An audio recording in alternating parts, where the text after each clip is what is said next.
Hello and welcome to the very first ever Should Have Listened to My Mother podcast. I am your host, Jackie Tantillo, and I have a very special guest with me. I actually get to sit and talk with Joan Hamburg, a radio fame, New York fame, for WOR Radio for many, many years. And now we share a studio together here at WABC. And a nice studio with a window, with a luxury. We share a studio together at WABC one day a week. So Joan has been kind enough to sit with me for a couple of minutes as we explore our topic of should have listened to my mother and the kind of influences that our moms had or didn't have on our lives. And thank you again for taking the time.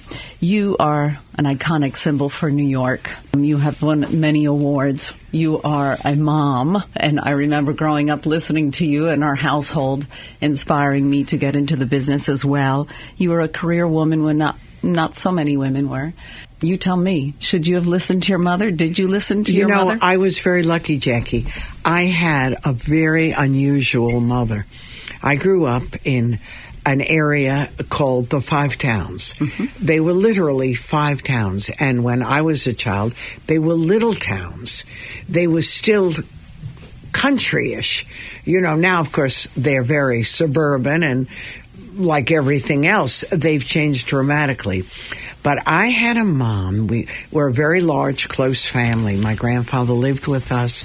Every night, all the relatives would come over and have dinner, and if not dinner, dessert. It was a never-ending feeding frenzy. Mm-hmm. And their excuse was, we want to visit Papa. So I grew up surrounded by this family, and they would expect us to entertain or recite. You'd finish your dinner, and my favorite bit was we had a lot of stairs in our home, and I would always do a bit from The Little Foxes. That was my favorite. And all the relatives would clap because they knew their reward would be chocolate malteds or sweets or whatever my mother was making. My mom, for someone of her generation, was, do not waste your education. And when I grew up, the most important education was to get married and have children. But that wasn't in my house. In my house, it was be someone. Take advantage. You can get married. And of course, we want that. But more important, make a difference in the world and do something that has meaning that you like. So she really pushed, which was extraordinary. And of course, I loved it. I went to Barnard College when the message was that message. We expect you to do something. Don't just settle into being a housewife. There's nothing wrong with that. But their message was pushing my mother's message. That's wonderful. I think your mother and my mom, Linda, were sisters. Yeah, very unusual. Because I'm the youngest of seven, and she always believed in we were able to do anything we wanted to do.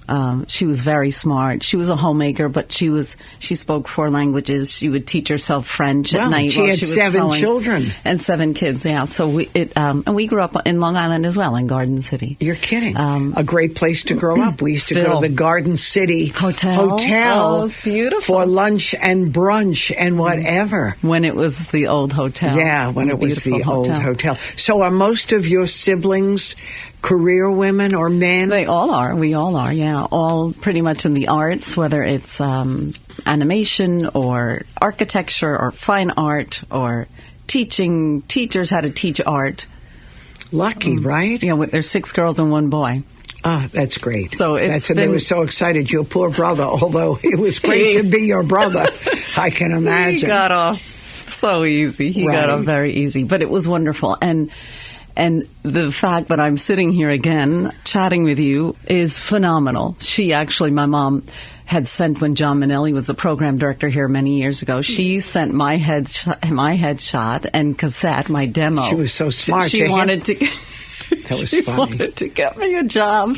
I know. Did it work? Well, no, but Rosemary, who was the assistant at the time, she must have been the one opening up the envelope, and I started here 20 years ago this fall. I'll be here 20 years. Unbelievable, it's pretty right? phenomenal. How things happen. Yeah, but she got me into radio because the radio was on all the time. Well, that was my mom, too. She used to have radios in every room of the house. And at night, when she couldn't sleep, she would listen to Barry Gray in the early days. And he used to broadcast from hotels, too, which became popular and then sort of faded out. Not too many people are doing that anymore. Right.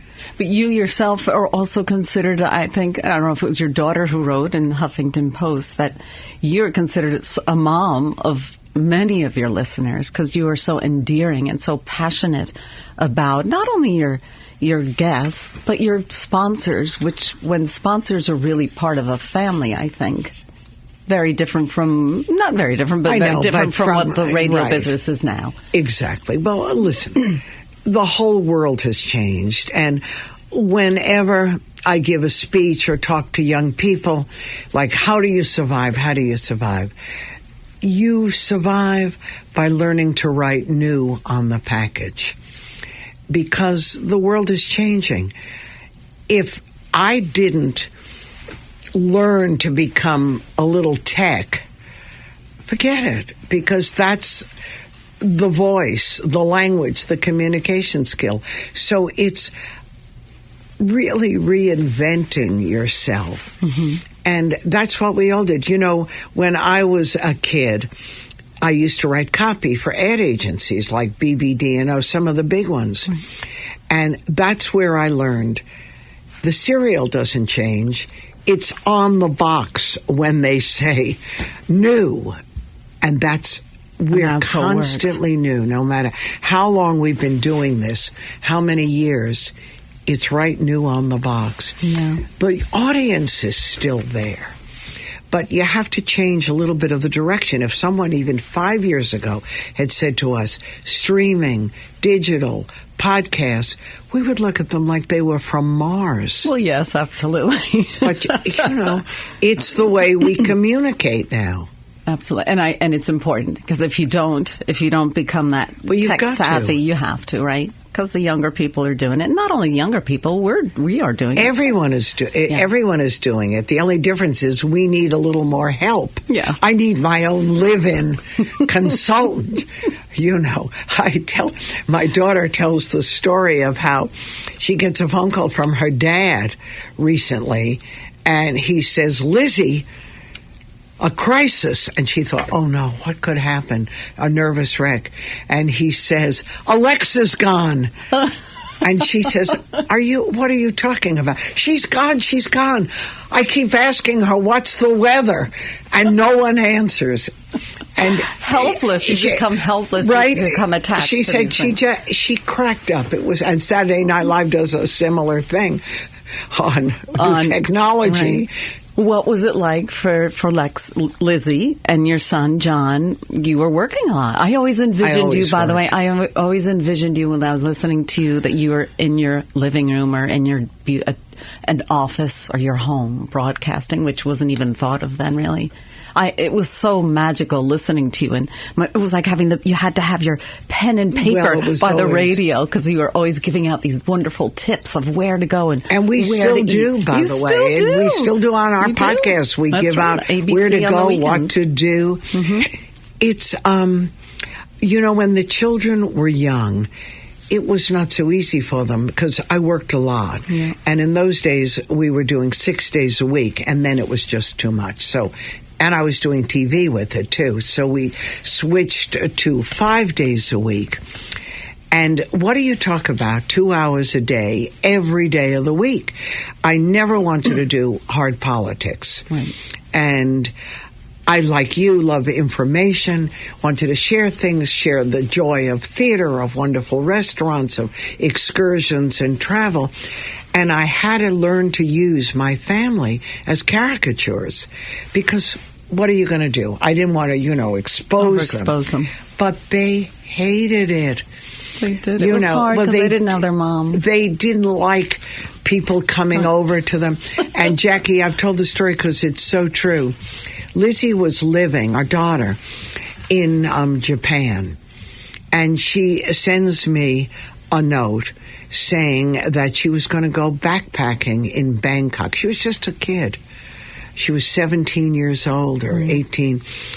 And I mentioned on the air, gosh, my daughter's going backpacking in Bangkok. I'm a nervous wreck. She's been living with a family in Japan. And I get a call from a woman who says, I'm a nurse. I think she was at New York Cornell. And I am Thai, and I'm from Bangkok. My family would like to entertain her. So I say back to the woman, how nice, but I said, if you have children, you know that I can't tell my kid that. Oh, she's not going to do that. I don't even know when she's arriving. So I never heard from that woman again. My daughter calls me at one point, weeks later. I said, where are you? She said, oh, I'm in Bangkok with people who found... I said, you're crazy. What is this? She said, I got off the plane from Tokyo, and there was a very large guy wearing like a chauffeur's livery uniform, and he had a big sign with my name on it. Did you tell? I said, of course I didn't. I didn't even know when you were going. Anyway, they looked her up. They found her, God knows how. They went and got her at the airport. And she, against all, you should have listened to your mother, would have said, don't ever go with a stranger, which we always did. She popped right in that car and went. And they were fabulous. They entertained her. They took her to the most beautiful beaches in the world. They sent one of their homemakers, housekeepers with her, kept her under an umbrella. She said they wouldn't even let me sit in the sun. It was considered vulgar. And that was the audience. They were family. Sure. And you were there, the audience's mom, and they became your daughter's mom, and she was abroad. That's pretty magical. And our audiences are still family because we're there, and they trust us, and they know us. It's just they don't have to listen every day at a certain time. They can go right on to our podcast. Your podcast. It's by demand. Absolutely wonderful. I am Jackie Tantillo. My guest is Joan Hamburg, and you're listening to Should Have Listened to My Mother. Thank you so much for joining me. Thank you, Jackie. And now for something completely different. My next guest is not in the studio with me, unfortunately, but is going to join me over the phone. Have you ever thought about being an opera star or singer or soloist? Barbara of Seville, Nessun Dorma, Figaro, Figaro, Figaro. Have you ever imagined? Well, my next guest on Should Have Listened to My Mother has a little bit to tell us, or a lot to tell us, about that very subject. I'm Jackie Tantillo, and welcome to my podcast, Should Have Listened to My Mother. My second guest for today is a dear close friend. I'm so honored to be able to say a dear close friend is Christopheren Nomura. Welcome, Christopheren. Thank you. It's a pleasure. Such a pleasure to have you here. Our families are very close. We've gone away on vacation a number of times. Very fortunate to do that. Yeah. But Christopheren has a very, very unique background. I've never met anyone like him. And this is what we're going to talk about a little bit in this next segment. Christopheren is a baritone. You say baritone operatic soloist? How do you refer to yourself? If you just say baritone? Yes, baritone singer, baritone vocalist. Baritone vocalist. Classical singer. And has been singing since you were a wee lad. Yes. Right, you were born in Oakland, right, California, and you've been singing the San Francisco Boys, the Boys Choir of San Francisco, started at like age 6 years old. That's right. Speaking of moms, my mom actually sort of tricked me into going to an audition by saying that she was going to take me on a little sightseeing trip to San Francisco one afternoon. I'll never forget it. It's crystal clear to me because I was so excited to go with her to Ghirardelli Square and Fisherman's Wharf. And she took a little detour. She went up to Pacific Heights to the Calvary Presbyterian Church where the San Francisco Boys Chorus was holding their annual auditions for boy sopranos to come try out for their chorus. And within a few minutes, I was standing in front of about 12 panelists listening to me It's the honest to God's truth. Listening to me sing the Star Spangled Banner, the national anthem, and Happy Birthday. Because that was your repertoire, I'm assuming. Well, I think what they wanted to do, I mean, they assumed that I knew those pieces. I guess it was one of those things you learned, right, when you were young. And fortunately, I did know those pieces, although my mother taught me a lot of songs. So I could have sung much more. And I think, and what ended up happening is they obviously took me, but the starting age wasn't supposed to be until 8 years old. But my mother really, really wanted me to be a part of this organization, and they took me into the youngest group. Like I said, I was still a year and a half to 2 years younger than everyone else, but I had a very good ear, and I could sing in tune, and I probably had a very, very young sounding voice, very high, treble soprano, which I had already sort of trained with my mother's help. She always played the piano for me when I was a young kid, and she loved playing for me, Bach songs and hymns, because she played in the church choir, the organ. So that was my start. But that was just at home, hanging out, singing with your mother. Did you have an idea that this was your destiny to go and, you had no idea, right? Oh, gosh, no. I had no idea. I was doing something that I thoroughly loved. It felt very natural. Like I said, standing in front of 12 people didn't faze me one bit. Oh. I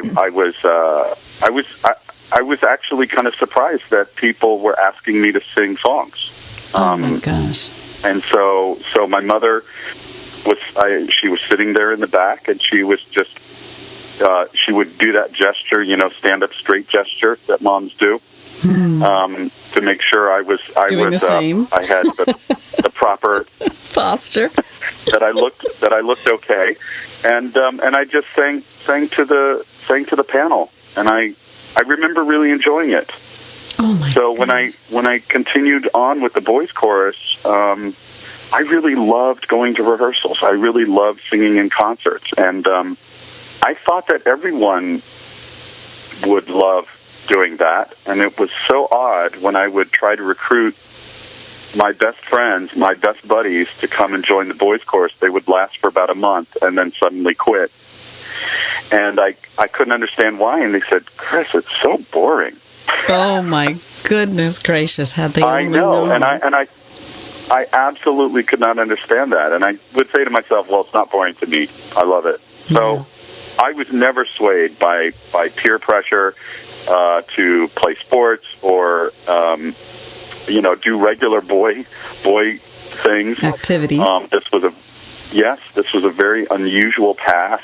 I recognized it from a very early age, and my mother was a very central part of me dedicating my time, my energy, my practice time, my weekends, my vacation times to singing. Wow, and if for our listeners, that I met your mother on, I think, 2 occasions, and she's very demure. Japanese. Your parents immigrated from Japan, but right. Mrs. Nomura, at least when I met her, she was very petite, and immediately not demanded. There was so much respect that just walking up to her alone, she exuded this energy of this woman that has accomplished so much and so admirable that you could do nothing but you don't even want to hug her, because I don't think that was proper culturally. But she just was fascinating. And there's so much to talk about your parents, the school that they started out in California, and how your dad built it, and the correlation of just the story of immigrants, and then how you, in 2015, made your musical Broadway debut in Allegiance in New York, about the story of Japanese families in internment camps in California. I mean, this is like this incredible story that you've been able to live in real life. And it's really, really exciting. So you are now in this boys' choir. You have, there's so many things I would love to talk about, so I'm just trying to make sure I don't lose my train of thought. You're in this boys' choir. You then you go and you sing at the White House, right? You were, you've pretty much you've sung all around the world. You've been in Asia, you've been in South America, you've been all over Europe, the United States. Recently, we saw you, last spring, we saw you on stage at Carnegie Hall celebrating Philip Glass's part of his 80th birthday celebration along with the Pacific Symphony for the Passion of Ramakrishna. What are your aspirations, and where do you think your mother would see you at this point in your life? Well, that's a great question. You know, I still have aspirations to continue singing for as long as I can. The human voice, of course, starts to, depending, I guess, on how well you take care of your voice and how well you take care of your body and things, but there is a natural decline. I'm 54 now. I feel like, to be honest, Jackie, I feel like I'm really in the physical prime of my vocal life right now. I feel great vocally. So there's no reason why I couldn't continue singing professionally for the next, hopefully 10, 15 years, which brings me into my 70s, which is kind of hard to think about. But yeah, that's crazy. In terms of, yeah, I know.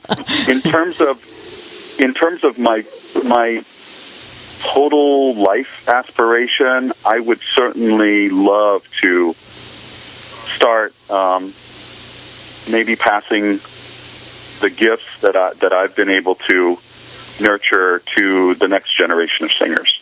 I feel it's really important for us as artists, those of us who've had the fortune of singing on the stage, to be able to share our knowledge and our experience, and to the next generation of singers who are coming up, and to help them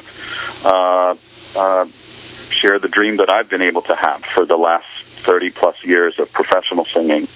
And as far as my mother, and if I were to think of my mother looking down from the heavens, she would absolutely want for me to do that as well. You know, my mother and my father, as you mentioned, were dedicated to the younger people of the world. They started a preschool out in Richmond, California. That's starting still at 2 years old. Working school now and growing. Yes, still thriving today. But their whole life's work was really dedicated to children. And my mother in particular, who started it from the basement of our house, would have the neighborhood kids come to the house, and she would play music, as you can imagine, play the piano, and have kids sing in circles. I remember being in that group when I was 2, 3, 4 years old, singing with neighborhood kids. And I don't even think she even charged money to have kids come. She just wanted kids to come to the house. She wasn't a babysitter. She never considered herself a daycare center. She really felt like she was part of a school. And the reason why I mentioned school is she believed that children, even as young as 2 years old, could learn.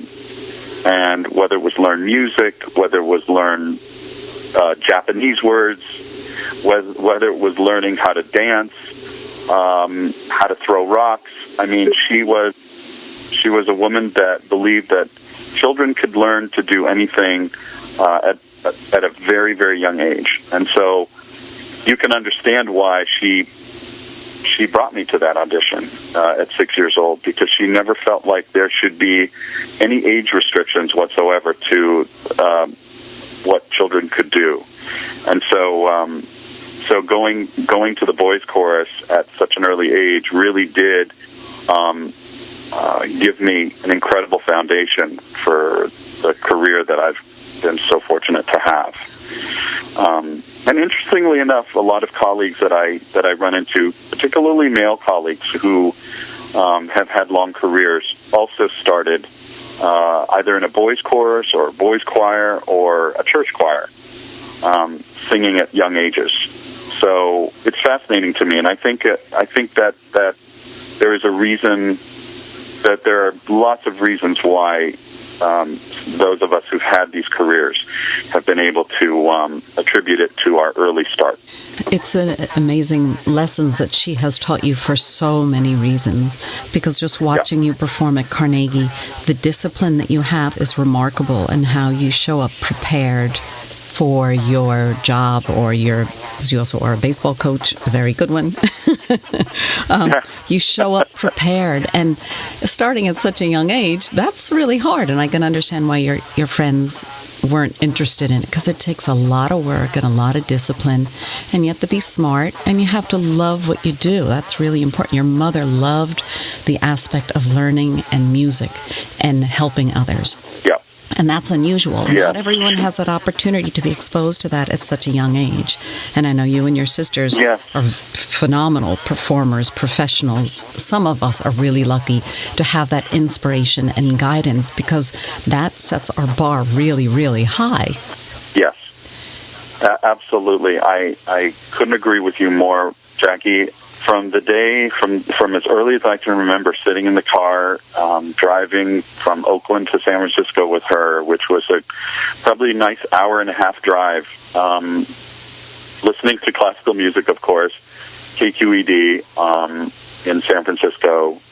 We would talk about how important it is to be prepared, how important it is to practice, how important it was to put your best effort forward and not to fall short of it. She was very much a believer in that, and 110%. That's all I heard every car ride. 110%. Don't just go 90. Don't go 75. Don't go 50. 110%. And I do take that with me to every performance, every concert. Of course, there will be concerts where sometimes it feels like I fell short of that. I'll be very honest. I would be lying if I said it never fell under 100%. Whether it was because of personal issues I had to go through, whether it was because of my health, maybe not feeling well and just barely being able to get through a concert. But 110%. That was my mother's motto. That is it sounds just like your mother. It does, right? Oh, it really does. Her voice. And as you know, Jackie, she was a very driven woman. She was brought up in Japan during a time when women's opportunities were few. They weren't given their fair share of opportunities that men were. And she was raised by a woman herself, her mother, who was fierce, absolutely fierce in how she believed women's roles in Japan would change and would need to change in order for that country to grow and survive. And so her parents, particularly her mother, but also her father, who started a women's a high school for women, a private high school to help them raise themselves educationally, and to enter the job force professionally as well-respected human beings on this earth. Her parents gave her a structure and a foundation of just incredible strength. If I can share this with you in terms of the strength of my mother, was from her mother, and how her mother really started her life on never falling short, always pursuing your dream, do what you love to do. For her, it was educating children. For her, it was her Christian belief, fierce Christian belief in, a country that is predominantly Buddhist or Shinto, as you know, 99%, and yet her mother was also Christian during a time when anything considered Western belief was treason. And yet she played on her little organ, air organ, Christian hymns through World War II and a period where, of course, the United States was the enemy. And my mother took that, and she brought that spirit and that fight to America. And, that's where I got my start. So are you who you are because of your mother or in spite of your mother? Oh, there is no question. I'm pretty sure you can I know sense the from me answer. that it's because of my mother. I mean, there's not a day that goes by that I don't think about her strength and her love for us as children. But she never wanted us to think. I will say this for both of my parents. They never wanted us to think of ourselves as minorities. They never wanted us to ask for a handout.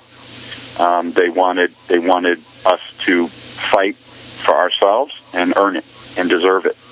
And I was very lucky to be raised in a family that never accepted excuses. And so I hope to this day that I can, pass that along to my children, of course, and that their needs are met only by their work, their hard work and determination. It's really important that as parents, people say it's not easy, but sometimes it is easy and sometimes it's really stinky, especially when the disciplining has to come into play. But it's really important. And I guess if you simplify things, then everything, the tree, the branches will spread out. Because if you start with the proper roots, then hopefully our children will grow into and keep that progression of what the proper ideals and morals are, right, in life. If we start with the right foundation and we keep it simple and we send them in a direction that, they have to make mistakes. I've never been a mom before. My mom had never been a mom before, and I'm the youngest of 7, and I'm sure she was learning the whole way through that experience, because that was definitely challenging. Absolutely. It's not always easy, but there are times when I'm like, oh man, I certainly should have listened to my mother, because she was brilliant. So many wonderful ideas, and not just stuff about my career, but about in life, about certain things you have to learn, let things go, because you realize that they're not that important. They may seem important at that time and moment, but what is your mother's first name? I should have asked you this earlier. I forget. Right. Well, it's very appropriate, actually. Believe it or not, her first name is Faith. Oh, Faith Nomura. She was named Faith. And imagine, in Japan, she was named Faith. Her Japanese name was Yoko. Faith Yoko Ogihara was her given birth name, Christian name. Yeah. Wonderful, wonderful. So can you, I just want people to get a little, tell me one of your favorite performances. I know you're a total Johann Sebastian Bach nut. Could you tell us the story of your little boy, your younger twins, the story that they told you when they came home from school one day about? Oh, yes. It was so funny. I think they were probably in first or second grade, and they came home from school here in Maplewood, and they were very happy to report that they had spent the morning learning about my friend, J.S. Bach. And I had the biggest smile on my face because I do regard my favorite composers as friends because I sing their music all the time, and whenever I do, it just fills me up, just like it would fill me up to be spending time with my friends. J.S. Bach is definitely one of my favorite composers. In terms of performances, I'm asked that question a lot, and it's very funny. I have a really short memory of my performances. I'm 110%, taking a phrase from my mom, I'm 110% invested in the performance that I'm doing that very day or that week, and then I have to move on. And I know it's maybe sounds like a cop-out, but I in terms of favorite performances, I mean, it really is kind of maybe what I just did, or because I do feel like every performance is really, really special for different reasons. I would say that probably one of my favorite performances was definitely singing at Carnegie Hall this past couple months ago. Like you said, singing the music of Philip Glass and the Passion of Ramakrishna. It was special, not just, of course, being in that hall, but the piece of music which is dedicated to a religious leader